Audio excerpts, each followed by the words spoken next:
Olá, gente, tudo bem? Sejam bem-vindos a mais um Arquipapo. Eu tô novamente hoje aqui conversando com o Gabriel. Presente. E com o Kazu. Presente. E hoje a gente vai falar da Lina Bobardi. Vamos lá?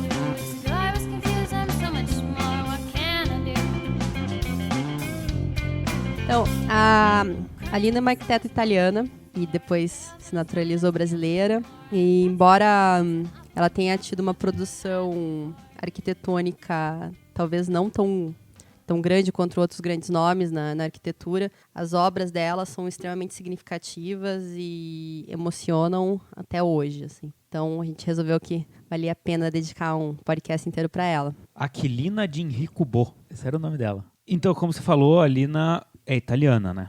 Ela nasceu em 1914. Então, ela já seria bem velhinha se ela estivesse viva. Ela veio aqui pra cá com 32 anos, então ela já veio pra cá arquiteta, né? Ela, lá na Itália, primeiro estudou desenho no Liceu Artístico de Roma e depois ela ela se formou em arquitetura em 1940 na Faculdade de Arquitetura da Universidade de Roma.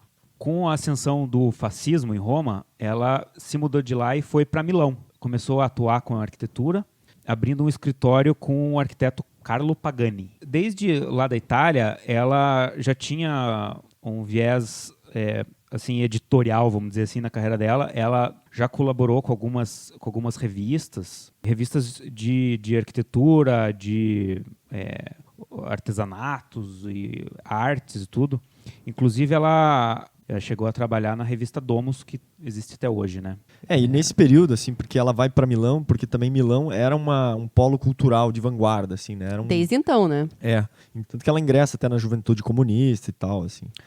Ela era do Partido Comunista. Uhum. Junto com o arquiteto Carlo Pagani, ela também presta alguns serviços para o escritório do Gil Ponte, que era um arquiteto famoso lá na época, né? E aí tem muito contato, isso que você falou, assim, em função de revistas também e tal. Ela tem muito contato, e um dos caras que a gente conhece também, que é o Bruno Zev, que é o cara que escreve O Saber Ver a Arquitetura. Mas que é um livro legal também. E daí ela trabalha muito com desenho de cadeira, de xícara, de roupa, assim, ela vai, inclusive de planos urbanos também, assim, ela gira em torno de várias coisas, assim, várias escalas, né, nesse período, assim. Eu acho engraçado que se a gente pega a produção, assim, desses grandes nomes da arquitetura, principalmente os mais antigos, não sei, o raciocínio, o pensar, ele é bem variado, né? Então, os que a gente só para pegar os que a gente já falou aqui, que foi o Frank e o Le Corbusier, as escalas que eles pensavam eram as mais variadas, desde o objeto, né? Até o plano urbano, né? Nos raciocínios, várias né? escalas, né? Então, assim, só para lembrar, estamos num período de guerra, Sim. né? Que a guerra vai de 39 até 45. E o escritório dela é bombardeado, né? Então, daí meio que detona a porra toda lá. Né? Tipo, não dá mais, né? Não dá mais. Tem que ir pra outra. E aí ela conhece um rapaz, né? Pietro. Pietro, um jovem não tão jovem talvez, mas que é o Pietro Maria Bardi. Que era um crítico de historiador, crítico... Jornalista também, né? Jornalista, ele era diretor de galerias de arte, um cara bem conhecido lá, ele já era bem conhecido lá na Itália. E detalhe que é o seguinte, que ele já era um cara casado. Ele era casado com a Gemma. Fofocas arquitetônicas. Gemma Tartarolo. Tá bom. Tô falando, cara. Tá bem, eu acredito. Ele tinha 2 filhas também, se eu não me engano. Então ele larga, né, e vai viver a vida louca com a Lina, que antigamente só chamava Aquilina, como eu falei, né? Aquilina Bo e Vila Bobardi. Que é um nome espetacular, diga-se de passagem. É muito artístico, É né? muito artístico. É. Fantástico. Então, o Pietro Maria Bardi, ele era um cara já bem proeminente e ele chegou depois até a escrever um capítulo do Introdução à Arquitetura do Benévolo.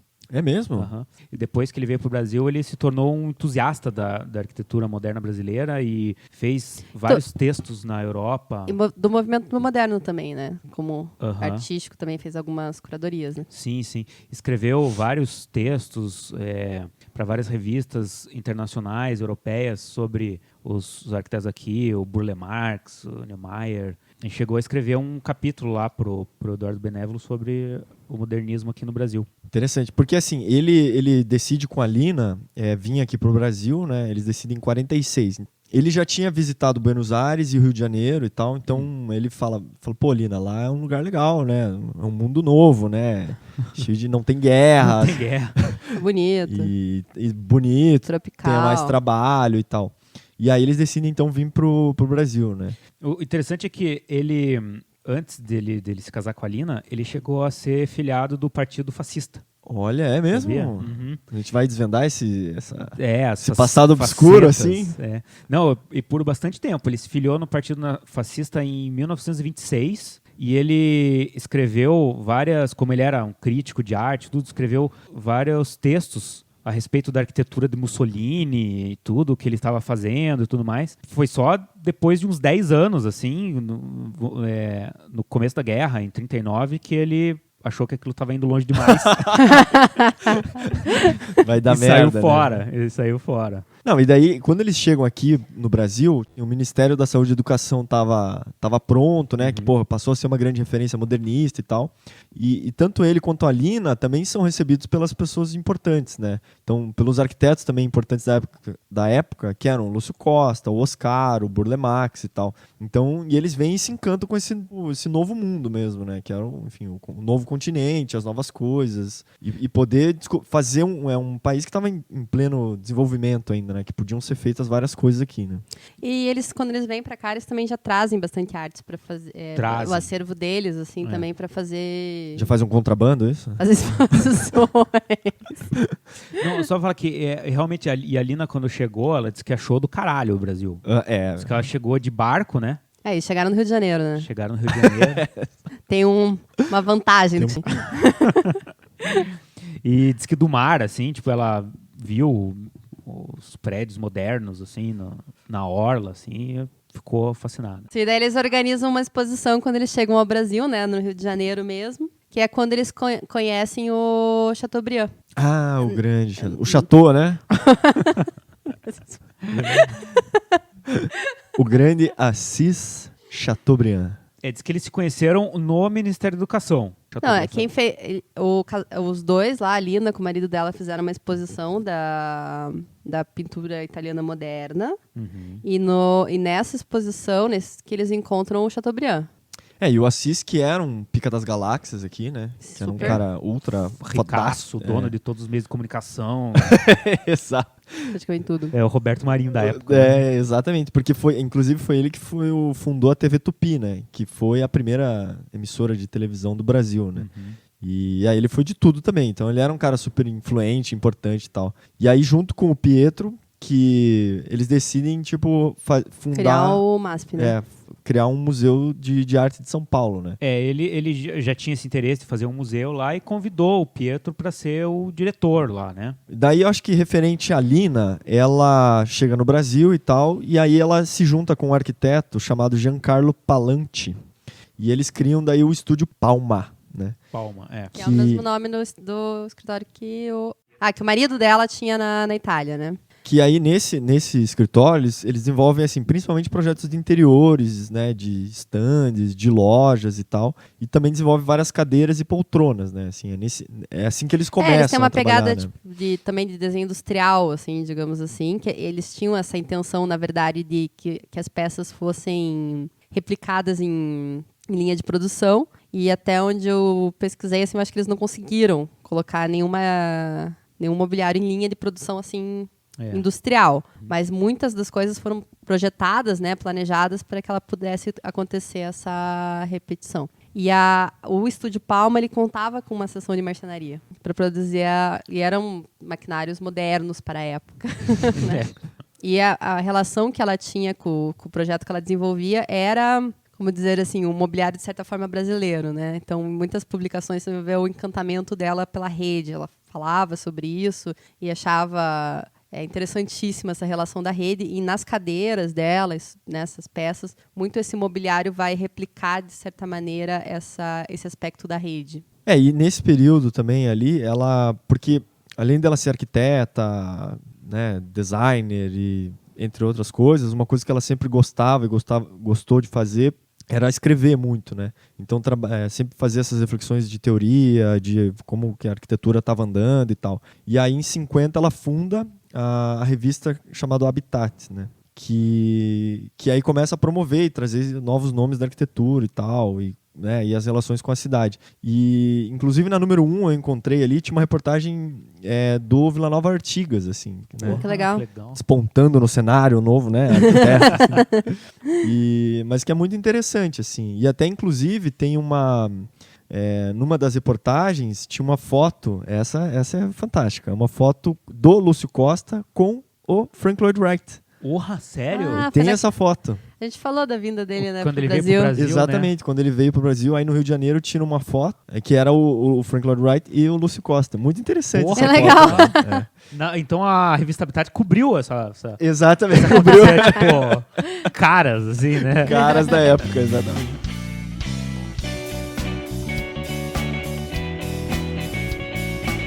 Casa de vidro. Eu tenho uma dúvida da Casa de Vidro. Ela era realmente de vidro? Né? Quando ela foi construída lá no Morumbi, o Morumbi já era bacana? Era Ela, quase tipo, vou morar não na exist- puta que pariu, assim. não tinha nada, assim, era meio do mato. Tipo, fazenda. Eu vi alguns escritos dizendo assim, que foi a primeira casa do Morumbi. Difícil dizer. É difícil dizer, e eu acho assim, que era a primeira casa, talvez, de alguém com dinheiro, assim. Eu acho Era tipo também. umas casinhas, assim. Não, porque tinha umas casas mais humildes, eu vi relatos de casas mais humildes, Tipo, a assim. primeira casa bacana do Morumbi. Exatamente. Eu acho também. Então a Casa de Vidro é de 51 e foi a casa que ela viveu toda a sua vida. É verdade.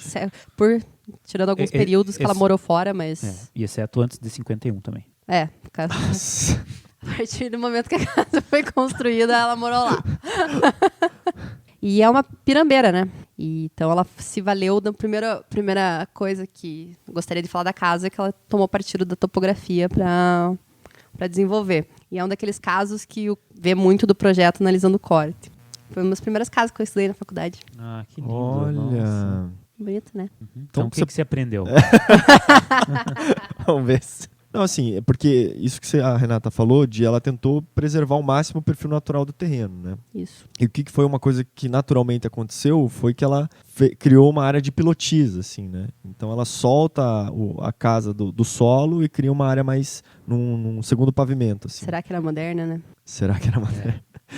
E assim, a casa em planta, basicamente são 2 volumes. Eu sei que é difícil, é uma abstração, mas vamos tentar, né?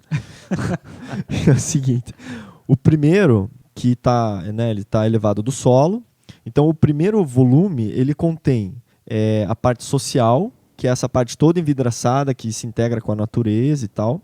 E na parte mais aos fundos desse primeiro volume são os quartos, que ficam mais reservados e dão para um pátio aberto, assim. E dentro da área social, ela tem cria como se fosse um jardim de inverno, assim, só que tem uma árvore que ela manteve, assim. E essa árvore, na verdade, está no pilotis da parte de baixo. Certo? Deu para acompanhar? Claro. É um vazio. É um vazio, exatamente. Esse Só que é o cercado de... Esse é o termo. Eu faltei essa aula. Mas que ele é cercado, né? É também cercado de vidro. Assim. Envidraçado. E na parte dos fundos, que ficam as áreas de serviço, né? O segundo volume, que ficam as partes de serviço e quartos de empregado. E o que une esses 2 blocos é a cozinha. Então é isso que faz a conexão entre as duas partes. Vale dizer que essa área de empregados é maior que minha casa, assim. Ah, sim. Eram outros tempos, né? É. Você é quarto de empregado, outro quarto de empregado, sala dos empregados, varanda, tipo, Uma puta senzala, É né? uma puta senzala, exatamente. Você enorme. pode falar o que você quiser, mas era uma puta senzala.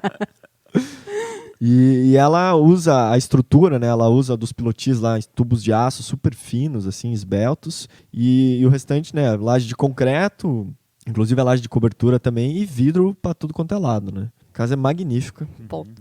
E ela, ela tira total partido da paisagem, né? Da integração com a natureza. Como está num nível mais alto, então está muito próximo da copa das árvores, assim. Então aquela questão de iluminação natural, de você ter contato com o interior e exterior, cara, é muito tesão, assim. A casa é realmente fantástica, assim, né? E realmente, a casa dela, ela tá bem inserida no contexto que estava acontecendo no mundo em questões de arquitetura, né? Você visualiza muito do modernismo no projeto. Pô, total. Exatamente. Vila Savoie também, né? Não tem os 5 pontos, mas... Não tem janela em fita. É. Não, mas tem janela inteira, né? É. não Que é tem- muito melhor, que né? é muito melhor. Tem Evoluiu. piloti, tem fachada livre, tem planta livre, não tem só o jardim da cobertura, eu acho. Exatamente. Mas tem o jardim no meio. Porra, matou, né? Não, e eu acho assim, só pra gente entender também como ela foi avançada pra época, né? Porque você pensa assim, ó, essa casa de vidro, ela é de 51. O Philip Johnson faz a casa de vidro, a Glass House, em 49. Então tava Super tipo... Cara, ali, entendeu? Então ela chegou atrasada, né? Não, mas ela tava no mesmo Não, período. nesses assim. tempos é praticamente a mesma É a coisa, mesma né? coisa. Sim. Talvez ela nem soubesse da Glass House, né? Não, saberia. E o Miss Van der Rohe termina a Farnsworth em 51, Junto. Porra. juntos. Então, assim, né, essas duas casas de vidro, que são as mais representativas no Super mundo, conhecidas, tudo. e a Lina faz na mesma época, uma casa com os conceitos muito próximos, Sim. assim. Então, mostra o quão pra frente ela era, né? Vanguarda, né? Quão vanguardista ela era. E eu acho assim, só uma diferença básica que é o seguinte, que o Philip Johnson e a Lina fazem uma casa que eles mesmos vão morar, né? Eles pegaram esse... eles não compraram briga com o Com o cliente, né? Que o Miss Van der Rohe Eu quero fazer, eu faço pra mim, faz né? pra mim, Quer morar numa casa de vidro? Não, mas eu quero morar, né? E o Miss com a Farnsworth teve alguns probleminhas depois, né? Vai ser outro podcast.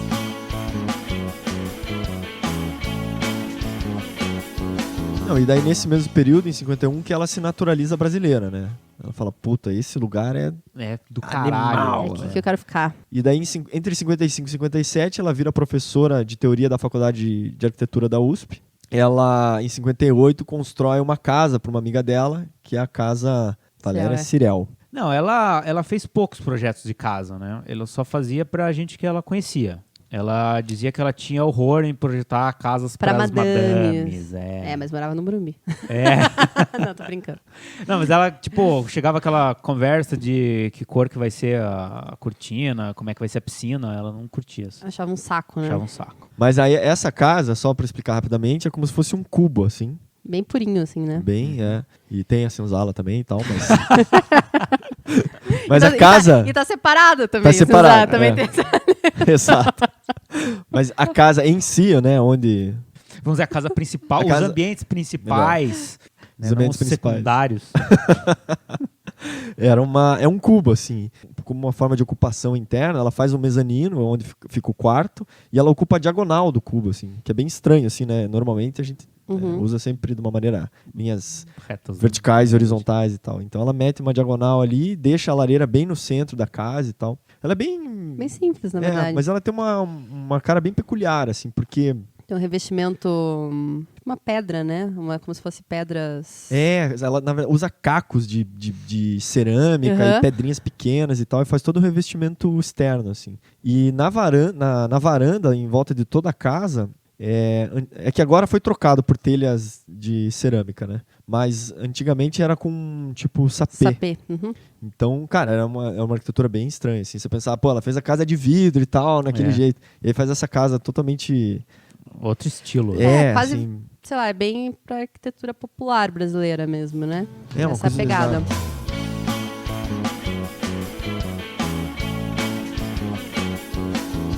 Na sequência cronológica dos fatos, ela começa a projetar o MASP em 1957. O MASP, como museu, ele foi inaugurado em 1947. Ocupou a sede dos Diários Associados, na rua 7 de Abril, em São Paulo. Pra quem quiser ir lá, não tem nada lá. Então, nessa primeira sede, a Lina reformou o lugar, né, pavimento térreo ali, para adaptar a antiga casa ao novo museu. E fez lá todos os mobiliários e tudo, inclusive a cadeira de couro lá do auditório, de madeira e couro, que era dobrável, que é considerada a primeira cadeira moderna do Brasil. Caramba, sério mesmo? Verdade. É dela, falou. então? Dela. Mas daí, só em 1957 que cria-se essa ideia de ter a nova sede, né, pro MASP, daí na Avenida Paulista. Vamos dar uma ampliadinha. Dar uma ampliadinha, né? Ampliadinha. Sim, coisa pouca. Pouca. Então, vale lembrar que o marido dela era diretor do MASP, né? Quem Assim, contratar? não foi coincidência. Mas tem uma história, dizem que ela não cobrou pelo projeto, né? Eu não sei se é... Bom, se é verdade ou não, né? Pode ter entrado por fora também, mas... Bom, a gente comentou isso até num podcast, mas a gente pode falar de novo porque o MASP merece, né? Merece. Porque ele fica na Avenida Paulista, embaixo dele passa o túnel da 9 de Julho lá, e o terreno foi doado à prefeitura com uma única condição, né? Que qualquer coisa que fosse construída naquele terreno não barrasse a vista do Parque Trianon. Do Parque Trianon, né? Então quem estivesse no parque pudesse ver a cidade. Foi aquela sacanagemzinha, né? Falou, eu te dou o terreno, mas você não vai poder construir nada no térreo. Exatamente. Né? Tipo, ele falou, bom, se virar, os caras não vão construir nada. Né? Tipo... Eles nunca vão conseguir fazer nada. E daí que entra a Lina na jogada e fala Challenge accepted. Exatamente. Cara, deixa comigo que eu vou apavorar essa parada, né? Uhum. Bom, eu acho que só pra ficar fácil de entender, ela divide o museu em dois... O aéreo e o subterrâneo. Não, é verdade, o aéreo subterrâneo. Né? Que ela enterra, né, numa... mais uma vez ela faz um bom uso da topografia, na verdade. Também porque ela enterra parte do acervo, né, no terreno ali, e o restante ela joga para o aéreo, né. E eu acho que daí cria uma terceira parte que é a praça seca na frente ali e tal, meio que gera esse outro espaço, né. Mas é engraçado pensar, né, que nem na casa dela você tem a escada de acesso ali da área coberta e no MASP acontece novamente a mesma coisa. Bem né? parecido, né? Em outra escala, né? Não, e assim, só para entender, né, a monumentalidade do edifício, porque ele é aquele bloco aéreo suspenso por 2 pórticos, né? Uhum. Que formam que são os pórticos vermelhos. Que não eram vermelhos na época. Sério? Não eram vermelhos, eles eram... Você tá brincando? Não, tô falando sério. Eles eram cor de concreto, né? Eles não eram pintados. Mas as fotos eram preto e branco, cara.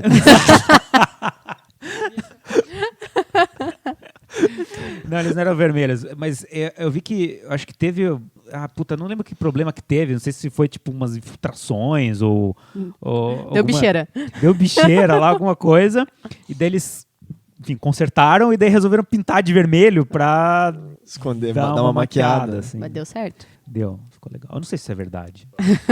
Mas assim, então assim, ele é um bloco suspenso que tá 8 metros de altura, né? E as dimensões daquele volume suspenso, ele tem 70 metros de comprimento. 70 metros de vão, né? De vão, exatamente. 29 de largura e 14 de altura. E assim, na época diziam que era o maior vão livre de concreto armado do mundo. Assim. Então, era uma obra... fenomenal, assim, né? Exato. Mas o desenho dessas proporções, ele é tão interessante que você não sente esses 8 metros, na verdade, de altura, né? A proporção lógico, evidente. Não, e hoje, é que, tipo, quando ele foi feito na época, assim, tinha um monte de casinhas coloniais lá, né? Mas hoje, se você for ver, ele ficou pequeno no meio daquela selva de pedra, né? A escala da cidade inteira mudou, Mudou, né? Lógico, Mas mesmo assim, ele ainda é muito... emblemático, né? É um marco ali, né? E é muito legal ver até essas fotos que você comentou das fotos antigas, né? Uhum. Que é ver fotos de manifestações, de palco, de show de banda.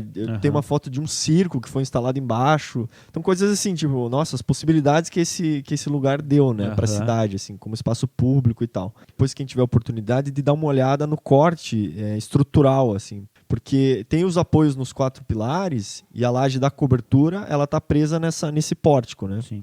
E daí tem uma laje no meio intermediária, que também é uma viga gigantesca que faz essa ligação. E a laje de baixo, que tá logo acima ali da Praça Seca, ela é presa por tirantes nessa viga intermediária, assim. Tirante de aço, assim? Então, é um sistema estrutural muito interessante, né? Tanto que foi muito importante a participação do engenheiro, que era o Figueiredo Ferraz lá, que ele começa a utilizar um sistema de concreto protendido, só que também ele vai desenvolvendo algumas técnicas próprias, assim, porque foram surgindo problemas e situações que as pessoas não sabiam como lidar com aquilo, né? Então ele também foi desenvolvendo e diz que ele patenteou até algumas dessas soluções para conseguir fazer o concreto protendido e resolver os problemas estruturais ali, né? Você acha algumas fotos na internet, assim, né, histórico da construção. E tem fotos dos escoramentos, assim, tipo, um paliteiro gigantesco. Imagina a galera passando ali na frente e tipo, puta, o que esses caras estão fazendo? Não, e até tem uma história dizendo, porque assim, a construção, o projeto é de 57, mas vai ser inaugurado em 68 só. 68, né? E o que é interessante é que foram deixados às esperas dos pilares que chegavam ali na altura da Avenida Paulista, né? E teve um belo dia que esses ferros estavam cortados, assim. Alguém foi lá de noite e serrou todos, assim. Caralho. E daí, tipo, caralho, como é que vai resolver agora, né? Como é que emenda? Então, assim, foram surgindo diversas situações. Pô, Foda, assim. tá aí um negócio que o projetista não pensa quando tá fazendo. Que podia acontecer, né? A obra em si é paralisada por diversas vezes, né? Porque ela começa... ela termina o projeto em 57, só começa a construção em 61. E aí depois é paralisada, né? E aí tem vários problemas estruturais. E a Lina, ela reclama de várias coisas, como é que a obra estava sendo tocada, né? Inclusive, por exemplo, a zona que era no canteiro de obra, falta de planejamento, sabe? Não era um sistema europeu, assim, né? De gerenciamento de obras. Tudo aquilo que ela adorava do Brasil até então. Foi por água abaixo, né? Vai voltar pra Itália. Porque a obra, então, ela começava, paralisava, tinha uma série de atrasos e tal. Isso, puta, um pé no saco, né? Só que aí, uma pessoa importante estava vindo para cá e ela seria uma das convidadas para fazer a inauguração do MASP. Porra. Então eles deram um gás para conseguir quem concluir. que era a pessoa? Então, foi a Rainha Elizabeth, cara. Ela teve aqui na inauguração do MASP? Tô falando, cara. Caralho. Porra, fantástico. Ela e o Philip. Sim, o Philip. O príncipe, né? Porque ele não pode ser rei, né? Não. Mas eles estiveram aqui na inauguração do MASP, cara. Eles estiveram, ela fez até o discurso de Em 68, né? de inauguração e tal. Ela já era velha na época? Não, bem Não, jovenzinha. jovem, cara. Dá uma olhada nas fotos. Super bonitinha. Olha aqui, ó. Tô com a foto aberta. É jovem. A Bebete, então? A Bebete estava aqui. Ela pisou em solo brasileiro, estava entre nós. E o que ela achou do MASP? Adorou, né? Ela achou fantástico. Falou, né? Eu não lembro o que ela falou. Não lembro. Eu não lembro. Eu tava cara. distraído com outras coisas, cara. Deve ter sido aquele discurso água com açúcar, né? Aqui essa modernidade, o Brasil também é um país de vanguarda. Até porque era ditadura, acho que não dava pra falar muita coisa também, não. A Bebete podia, né? Talvez. Uma coisa legal também, sabe, você falou que ele é dividido em 2 blocos, o aéreo e o subsolo, né? Esse é o termo Um técnico. semi-enterrado, né? Esse é. O aéreo, esses são todos os termos técnicos. Tá aéreo e enterrado. Então, no enterrado, tem aquelas 2 rampas, assim, que se cruzam, fazem um X. Sei. E o bacana é que, tipo, elas vão de um andar pro outro, né? O que normalmente as rampas fazem. Né? Vai do térreo pro pavimento de cima. E elas não encostam na laje do pavimento de cima. Sim, elas ficam... Sério? Sério. Inclusive, se você chegar ali bem na pontinha no pavimento de cima e pular, você vai dar uma diversão ali. Ela fica tipo um trampolim. Bem legal. E essa hora que o segurança bate no teu ombro. Amigão. Não é pra fazer isso. Que maturidade. Não, e aí tem um outro detalhe que ela também desenvolve pro MASP o famoso cavalete para expor as obras. Sim. Porra, quase que esquecemos dele, hein? Que é o cavalete de concreto e vidro, né? Porque como não tem pilares nenhum Pois é, fica difícil de pendurar os quadros, né? Que daí teve uma galera que achou uma merda, botado de lado essa merda e tal. E eu acho que aquela mesma ideia de ser brasileiro, né? Quando os gringos olham pra aquilo e falam, nossa, que animal. Volta o cavalete! Volta o cavalete, que é uma puta ideia.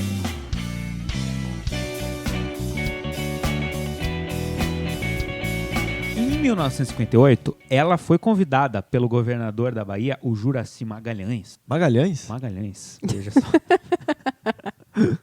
Ela foi convidada a dirigir o Museu de Arte Moderna da Bahia. E ela vai pra lá, vai morar lá em Salvador. E lá ela faz o restauro do Solar do Unhão, que é um conjunto arquitetônico do século XVI, que foi tombado na década de 40 lá pelo IFAM. Ela foi convidada para ser a curadora, diretora do Museu de Arte Moderna.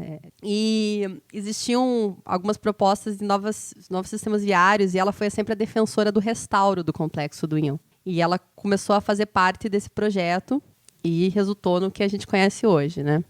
Isso é uma foto clássica, assim, quando a gente vê aquela escadaria, né? Sim. Esse é, exatamente. É a cereja do bolo, né? Porque um detalhe interessante nessa escada, porque ela é toda escultórica e ela utiliza sistemas de encaixes que são sistemas de encaixes usados nos carros de boi. Para prender porque ela é inteira de madeira, né? É, inteira de madeira. Então, para prender os degraus, ela usa o mesmo sistema, assim. Então, é muito interessante, assim. Porque ela também começa a fazer esse resgate histórico, assim, né? De entender que a arte, a cultura... Cultura popular, né? Que valorizar a cultura popular, né? Entender que a arte também... O Brasil tem essa raiz indígena, essa raiz de negros, e que isso tem uma produção muito importante também que precisa ser valorizada. Então ela também aproveita isso para utilizar em algumas referências, né? Nesse mesmo período, está na Bahia, ela também faz uma casa, Chame Chame, que ela convenceu o cliente a comprar esse terreno especificamente porque tinha uma jaqueira no lote. De jaca? De jaca. Olha. E ela achou de manga. E ela achou super interessante e falou que era necessário. E a casa, ela... Necessário. Necessário, ó. Esse é o terreno aqui que é pra vocês. Assim, tinha uma vegetação específica lá da jaqueira. Só que o detalhe é que ela já foi demolida. Já foi demolida. Pra quem viu, que não viu, fudeu-se. Exatamente. Mas tem bastante foto na internet. E pra revestimento, ela também usou uns caquinhos, né? Umas conchinhas. Aí, o que acontece? Tava tudo bem na Bahia. Certo. Era um ambiente bacana, tinha contato com vários artistas. Gilberto Gil, Caetano Veloso. Glauber Rocha, com uma galera super vanguardista e top na época. Só que, em 64, tava rolando um negocinho estranho no Brasil. A Revolução.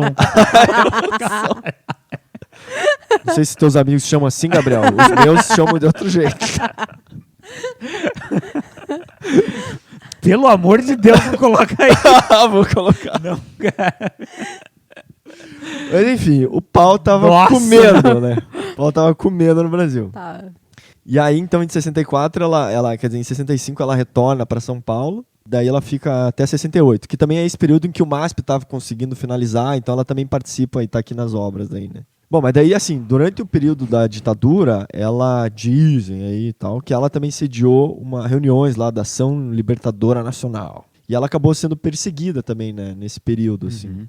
E o que acontece é que ela teve que se exilar por 1 ano na Itália, só que o Pietro Bardi, ele era um cara muito influente, né, e girava em todos os meios, né, tanto... esquerdistas, direitistas, governal, militares, lá, né? girava bem. Então o que aconteceu? Eles revogam a prisão preventiva dela e aí ela consegue retornar em 71 para aqui pro Brasil. O Bardi ficou. Eu acho que o Bardi não se misturava muito com essa laia. com os amiguinhos, entendeu? Revolucionário lá. Os esquerdalha. Mas o que acontece é o seguinte, esse período, começo da ditadura e tal, e até mais ou menos 76, mais ou menos, ela acaba meio não fazendo muito arquitetura, assim, ela acaba trabalhando muito mais com projetos de cenografia, de teatro, de cinema. Então ela vai procurando outras áreas, assim, não ficando muito na arquitetura, assim. Aí, só que ela vai trabalhando com essas outras áreas e tal. E em 76, ela desenvolve um projeto que é um projeto para a Igreja do Espírito Santo do Cerrado, em Uberlândia. Esse projeto foi uma doação, porque era para uma galera franciscana lá e tal, que é super... Zero dinheiros. E ela é construída com muita doação, com muito trabalho voluntário e tal. Se alguém tiver interesse, dá uma olhada, assim, no projeto, mas eles são 3 cilindros, assim, e esses cilindros meio que estão em linha, assim, e eles se conectam, né, esses 3 cilindros. E cada cilindro é uma função. Então tem um que é da igreja, onde rola a oração, o outro que é onde ficam os quartos para os padres, os restaurantes. E o outro é senzala, aposto. Não. Não, o outro é o churrasco. O grande churrasco de igreja. Mas ela é super simples, com materiais bem rústicos também, assim. E ela fez muito do detalhamento do projeto em loco. Ela ia para Uberlândia, passava uns dias lá, montava um escritóriozinho na obra mesmo ali e desenhava ali. Isso é uma característica dela, né, nos trabalhos, de ficar na obra, assim.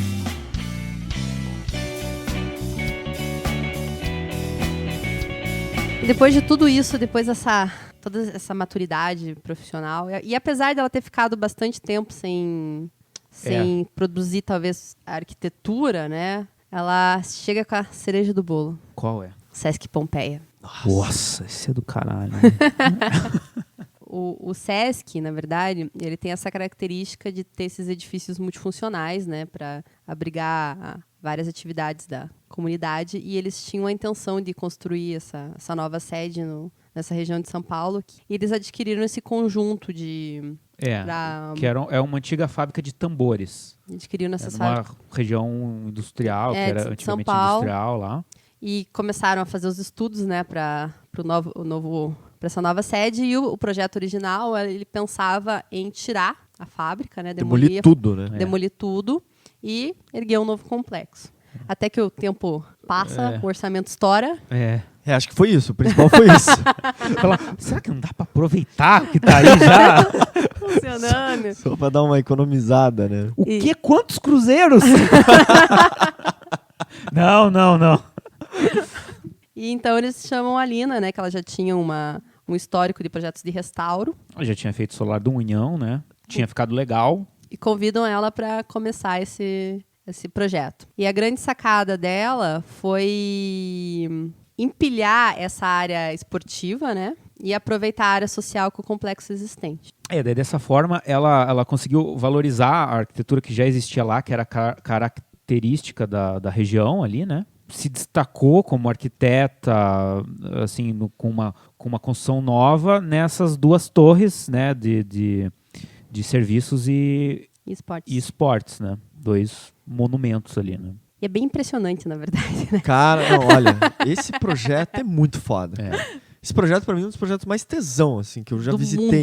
Que eu já visitei, eu falei, cara, que troço animal é isso, assim. Porque, assim, além da arquitetura, a parte nova, né? Então, assim, eu acho assim, primeiro, ela faz uma parte de restauro, né? De valorização da fábrica. De valorização da história, do patrimônio e tal. E aí ela vai e cria uma parte nova, né? Que é animal, assim, que é, né, de concreto, brutalista, tem passarelas, a caixa d'água, que tem também as formas, escorre o concreto, aquela coisa. Assim.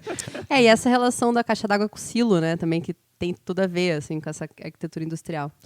E que traz, assim, faz esse resgate da paisagem urbana também, né, de revitalização de espaços ociosos, assim, eu acho que, sabe, um checklist de coisas... Tudo, né? Que dão certo. Dão certo, assim. E quando ela faz arquitetura nova, não é uma arquitetura que conflita, assim, né? Lógico que são extremamente diferentes, mas marcam períodos também, né? Ela não tenta se maquiar e tal. Ela faz aquilo...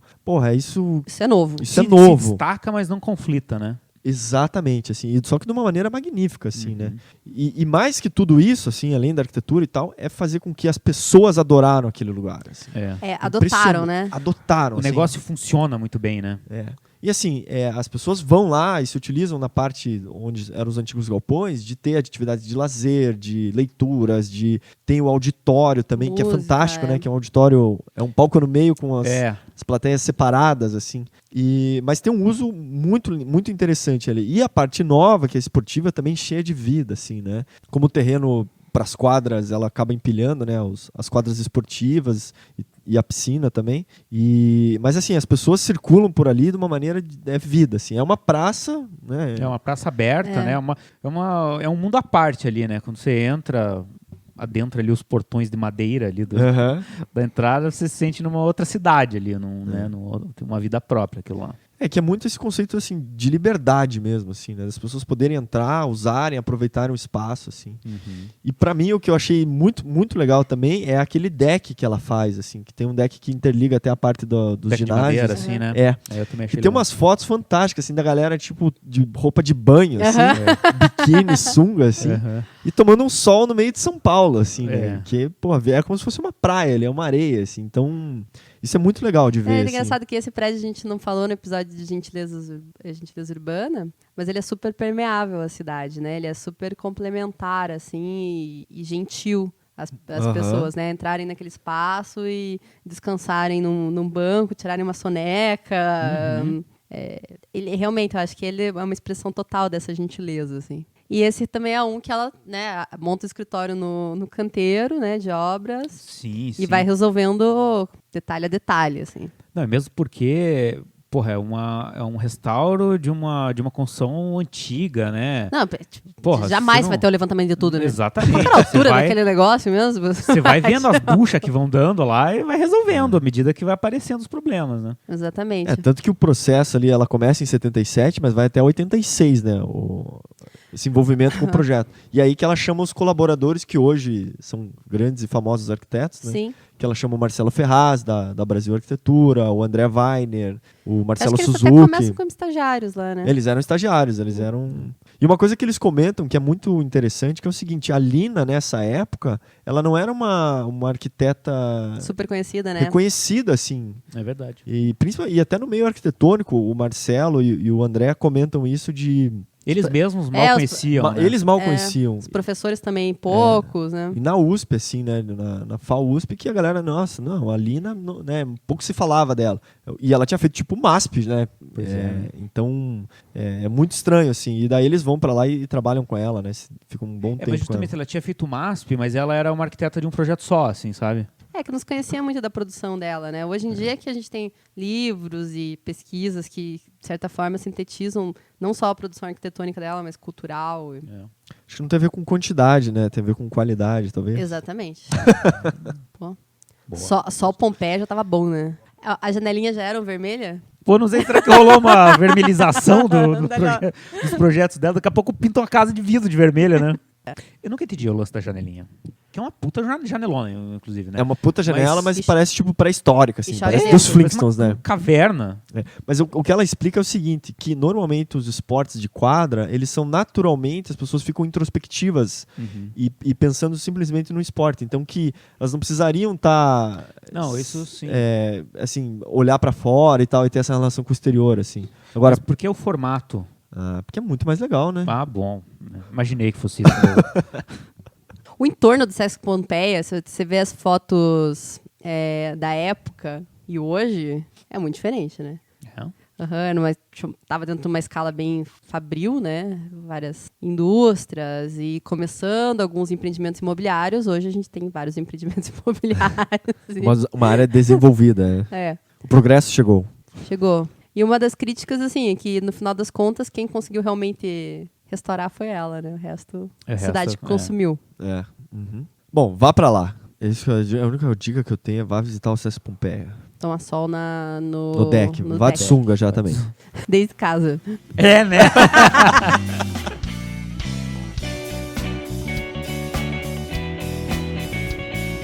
Bom, daí tiveram as últimas obras dela, né? O Teatro Oficina, de 1984. Que, cara, você vê de fora um troço pequenininho, assim, né? É uma tripa, assim, né? Não, mas é que é um projeto... na verdade, é um edifício da década de 20, né? E ele tinha sofrido um incêndio lá em 66 e tal. E aí ela faz essa reforma com a demolição, basicamente, de todas as paredes internas, assim. E é um terreno bem comprido, assim, né? Lá dentro, lá ficou tipo um espaço bem estreito, assim, longo, né? Cara, o interessante é que é um teatro, assim, mas ele fica no meio ali da galera, né? Os atores. Os atores, assim, porque ela fez daí as arquibancadas com tipo uns andaimes, assim, de aço, né? E o espaço, o corredor que sobrou no meio é onde acontece a peça ali, né? Que ela brinca um pouco com isso, assim, de o que é não existe o ator, o espectador, o camarim, todo mundo Tudo junto, participa da peça, entendeu? Então você também pode andar, ter diferentes vistas Tem dessas que você gosta, Gabriel. De interação, De interação, né? interação, Puta merda. Mas Morro ele de medo, cara. projeto bem interessante, assim. Super legal. E tanto que foi reconhecido até pelo The Guardian lá, aquele jornal fodão lá, Inglês. como um dos... Não, na verdade O foi mais, o né? mais, O o mais teatro tesão. mais fodão do planeta. Esse era o prêmio. Qual é o teatro mais fodão do planeta? Em 86 ela faz a casinha, Fica em São Paulo, não sei se a gente falou. também em São Paulo, na Casa de Vidro, daí nos jardins da Casa de Vidro. Ela faz um estúdio para ela trabalhar lá, que chama a Casinha do Estúdio no Morumbi. Que, cara, é uma arquitetura super simples, é um barraquinho de obra, assim, suspenso e tal, com 2 aguinhas. Mas é bem legal, é onde ela trabalhou, o escritório dela ali, né? Tá. E também ela faz o plano de recuperação do Centro Histórico de Salvador. É o Complexo da Ladeira da Misericórdia, algumas casas, né? Tem a Casa do Benin também. E os projetos dela, que ela fala nessa época da restauração, ela tenta ela fala que, sim, o projeto do restauro não foi o ideal, assim, o que deveria ser, mas ela também teria que trabalhar com o real. Então, ela imagino que ela tenha conseguido chegar no meio termo, assim, do que poderia ser possível, assim, trabalhar o que ela podia ter na mão. Né? Até porque Sequências que ela o tinha. plano não é posto integralmente, né? Porque Não. muda governo e tal, e meio que o projeto é abandonado, assim. Mas uma preocupação que ela tinha muito, que eram coisas que tinham acontecido na Europa, né? Em Roma e Veneza e tal. Que assim, quando você começa a revitalizar lugares antigos que estavam meio que esquecidos pela cidade e tal, normalmente o que acontece é que as pessoas que estão morando ali, elas começam a ser expulsas, né? Sim, porque rola uma valorização do local. E então, assim, o que ela tentou fazer, o que ela estava tentando fazer, era assim, é lógico que é um plano de revitalização, mas também um plano, tipo, entre aspas aqui, mas meio que socioeconômico, assim, que criasse também maneiras com que a população que morava ali pudesse trabalhar ali, né, ter lazer, criar pontos de encontro, então que pudesse gerar uma renda para essa população também e ao mesmo tempo revitalizar a cidade, assim. Só que no final, a gente sabe que no final, né, acaba que é isso que a Renata falou, assim, valoriza, fica caro e você expulsa Quem morava ali. quem morava ali. É isso que acontece, né? E assim, ela também chega a fazer um centro de convivência na cidade de Cananéia, que fica na parte sul do estado de São Paulo, e também faz um projeto para a nova prefeitura de São Paulo. Só que ela acaba falecendo nesse período e também muda governo e tal, acaba que o projeto não vai muito para frente, assim, né? Ela morre em 1992. deixando esse legado aí. Aos 77 anos. Né? E o Pietro ainda estava vivo. Cara, o Pietro morreu, ele nasceu em 1900. Ele morreu em 1999. O quê? Aos 99 anos? Nossa, velho. Você é bom de matemática, hein? Deixa comigo, cara.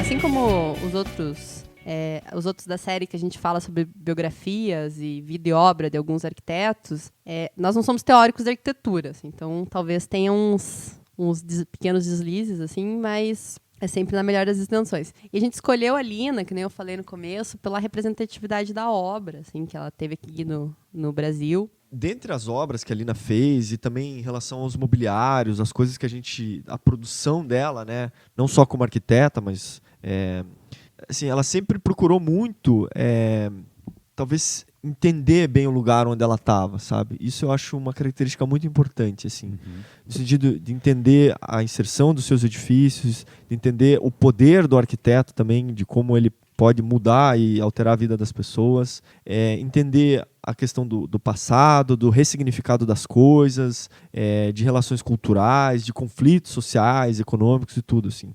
Eu acho que ela, apesar de não ter feito uma quantidade grande de edifícios e tal, em todos que ela fez, ela sempre procurou, sabe, ser muito atenta a todas essas questões, assim. E assim, até né, por exemplo, você dizer que ela é modernista, ou que ela é pós-moderna, ou que ela é brutalista e tal, eu acho que ela girou um pouco em tudo, assim, sabe? Em que ela tentou sempre entender melhor os materiais, os lugares, assim. E ela fez tanto mobiliário, xícara, vestuário, quanto MASP, o Sesc Pompeia, assim. Então, Pois é. isso é muito interessante, assim, em tudo que ela trabalhou, né? E eu acho que em tudo também ela buscou sempre essa ideia de um lugar mais humano, de liberdade para as pessoas, né? Que é muito interessante também, né? Como você como agente transformador de uma sociedade, assim, né? Agora nesse sentido, assim, de igualdade de gênero, né, também, eu acho que ela propiciou esse caminho, assim, para mulheres nesse meio, assim, da construção civil, talvez não tanto levantando a bandeira, de fato, falando, mas atuando, estando lá, sabe? Sendo essa pessoa que era escritora, que era crítica, que era arquiteta, que estava dentro do canteiro, que defendia essa presença do canteiro. Então, sendo essa mulher de várias frentes, né, de várias frentes de trabalho, ela abriu muito campo para isso, assim. Com certeza. Que é uma, assim, lógico que não vai entrar em discussão aqui, mas é uma puta questão na arquitetura, claro, né? Com certeza. Onde como a participação da mulher, como que isso não é valorizado, né? Enfim, entre outras questões, assim.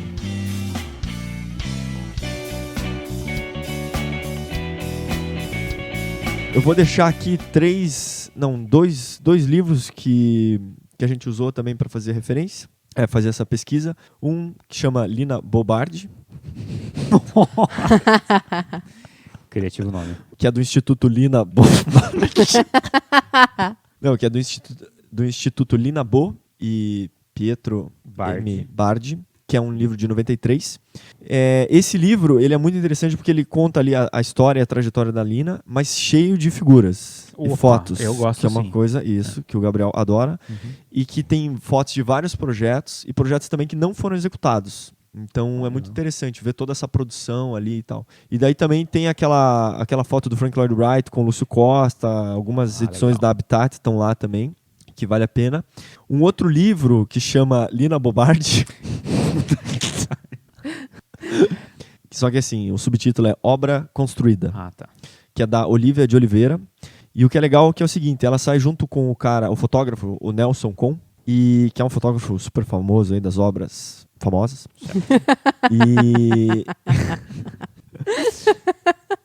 Mas o detalhe é que eles saem para revisitar algumas obras da Lina, construídas, evidente, e fazem fotos fantásticas, né? Fotos mais atuais e tal, com uma qualidade animal, assim. Beleza, bastante foto também. Bastante foto também. E ela tem, em cada obra, ela tem uma breve descrição explicando um pouco a obra e tal. É muito legal. E também tem, no final do livro, tem uma das últimas entrevistas da Lina, mais ou menos há uns 6 meses antes dela falecer. Essa Olivia de Oliveira faz uma entrevista com ela, tem uma entrevista longa, assim, e ela vai contando a história da vida inteira dela, assim. Velho, gosta de contar essas histórias, né? Mas é muito legal, assim, ela mostrando... Aí você vai entendendo também um pouco da postura política, um pouco do entendimento de arquitetura, né? É muito legal. E a Casa de Vidro abriga o instituto, né, da Lina. Ela é aberta para visitação. Inclusive, ela conta com um acervo grande do mobiliário da Lina também. E eles possuem espaço para os pesquisadores, né, que estão fazendo trabalhos em relação à obra dela. Eles disponibilizam um acervo. Então, tá aí. Legal, dá para visitar. E é isso, assim, acho que vale a pena todo mundo que puder ir a São Paulo e visitar, acho que principalmente essas 3 obras, né, que é o MASP, o Sesc Pompeia e a Casa de Vidro, assim, 3 obras fantásticas que realmente mudaram toda a arquitetura brasileira, com certeza. Mas porque eu acho que a outra casa não dá para visitar, é particular. E é mais feinha também, mas...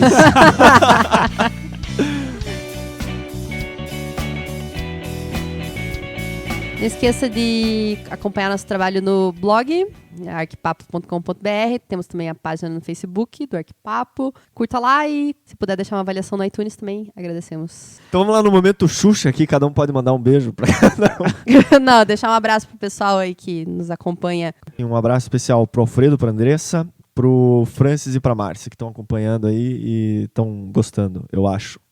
É por isso que eles falaram, né? E eu quero deixar também um abraço pra Lorena. Gabriel, não tem ninguém? Não, meus amigos não mãe, escutam. Pra mãe. Manda pra mãe. Valeu, até semana que vem, um abraço.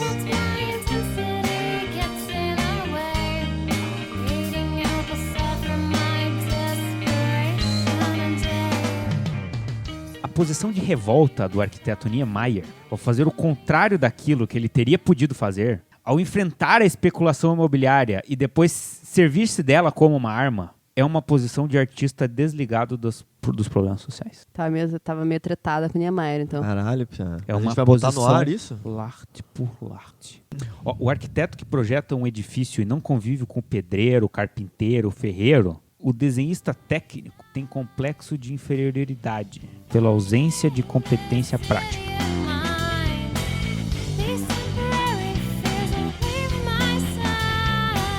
A Casa na Bahia, chame-chame ou charme-charme? Chame-chame. Chame-chame. Charme-charme. Por você. Chame-chame. Ah. Já tá rolando aqui.